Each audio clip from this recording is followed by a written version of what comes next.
بسم الله والصلاة والسلام على رسول الله وعلى آله ومن والاه وبعد.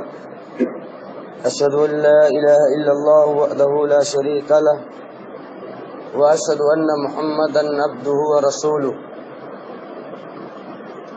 قال النبي صلى الله تعالى عليه وآله وسلم: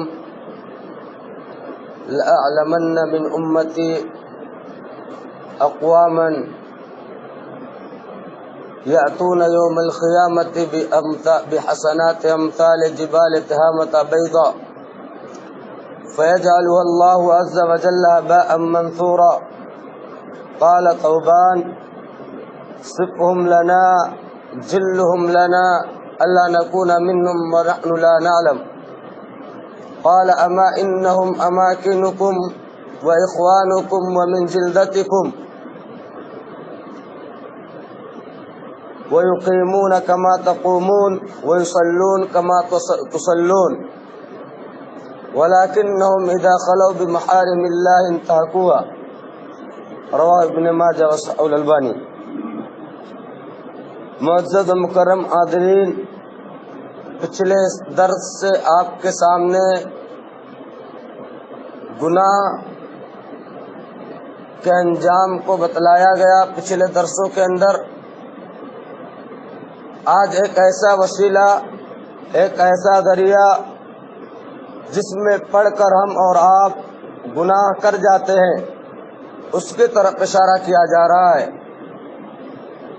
آپ کے سامنے حدیث پڑھی گئی سنن ابن ماجہ کی 4245 نمبر کی روایت، جسے علامہ البانی رحمۃ اللہ علیہ نے صحیح کہا. راوی حدیث حضرت ثوبان رضی اللہ تعالیٰ عنہ کہتے ہیں کہ اللہ کے نبی صلی اللہ علیہ وسلم نے فرمایا: لَأَعْلَمَنَّ مِنْ أُمَّتِي أَقْوَامًا، کہتے ہیں کہ میں اپنی امت میں سے کچھ لوگوں کو، کچھ قوموں کو ایسے جانتا ہوں جو قیامت کے دن تہامہ پہاڑ کی مانند نیکیاں لے کے آئیں گی.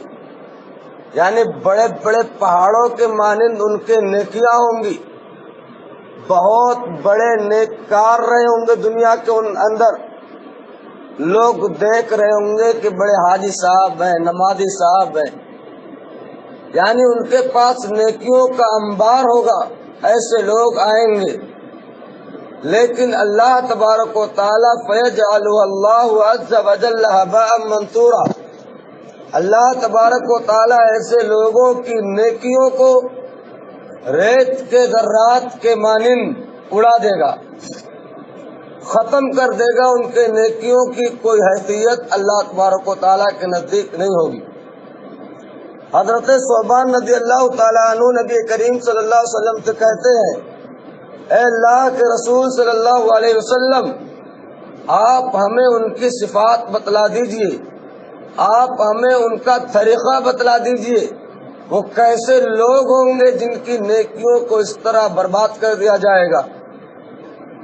اللہ کے نبی صلی اللہ علیہ وسلم نے فرمایا: یاد رکھو، وہ تمہارے ہی طرح ہوں گے، تمہارے ہی جن سے ہوں گے، تمہارے بھائی ہوں گے، تمہاری طرح وہ قیام کریں گے، تمہاری طرح وہ نمازیں پڑھیں گے. اور تم ان کو دیکھو گے کہ ایسے لوگ جب تنہائی میں جائیں گے تو اللہ تبارک و تعالیٰ کی حرام کردہ چیزوں کو کر بیٹھیں گے. یعنی تنہائی میں، خلوت میں جب موجود ہوں گے، جب انہیں دنیا نہیں دیکھتی ہوگی، تو ایسے لوگ برے کام کر جائیں گے، ایسے لوگ غلط کام کر بیٹھیں گے. جو ہماری طرح نیک اعمال کرتے ہیں، جو ہماری طرح نمازیں پڑھتے ہیں، جو ہماری طرح روزے رکھتے ہیں، لیکن تنہائی کا ان کا عالم یہ ہے کہ جب دیکھتے ہیں کہ دنیا میں نہیں دیکھتی ہے تو اللہ تبارک و تعالیٰ کی حرام کردہ چیزوں کو کر بیٹھتے ہیں. تو یہ بھی ایک گناہ کا ذریعہ ہے کہ انسان تنہائی کے اندر اللہ کے حرام کردہ چیزوں کا ارتکاب کرے، جس کی وجہ سے اس کی ساری نیکیاں برباد کر دی جائیں. تو اس لیے ہمیں اور آپ کو چاہیے کہ تنہائی میں یا لوگوں کے سامنے گناہوں کو کرنے سے دور رہیں. جس طرح ہم لوگوں کے سامنے گناہوں کو کرنے سے ڈرتے ہیں، اسی طریقے سے تنہائی کے اندر بدرج اولا ڈرے کہ جس رب العالمین کی عبادت کرتے ہیں ہم، وہ اللہ ہمیں دیکھ رہا ہے اور ہماری ایک ایک ادا کو وہ جانتا ہے ہم کیا کرتے ہیں۔ ہو سکتا ہے کہ ہم گناہ کر رہے ہو، اسی درمیان اللہ تبارک و تعالیٰ اپنا عذاب ہمارے اوپر نازل کر دے، ہم کہاں رہیں گے پھر؟ تو ایسے وقت میں تنہائی کے عالم میں تو اور اپنے آپ کو گناہوں سے بچا کر رکھنا چاہیے۔ اللہ تبارک و تعالیٰ سے دعا ہے کہ بار الہ تو ہمیں نیک اعمال کرنے کی توفیق عطا فرما۔ اے اللہ گناہ کے جتنے ذریعے ہیں بار الہ تو ان تمام ذرائع سے ہماری اور آپ کی حفاظت فرما۔ اے بار الہ تو ہمیں جب تک دنیا میں رکھ ایمان پر، اور جب ہمارا خاتمہ ہو تو ایمان پر ہو۔ آمین۔ تقبل یا رب العالمین۔ وآخر دعوانا الحمدللہ رب العالمین۔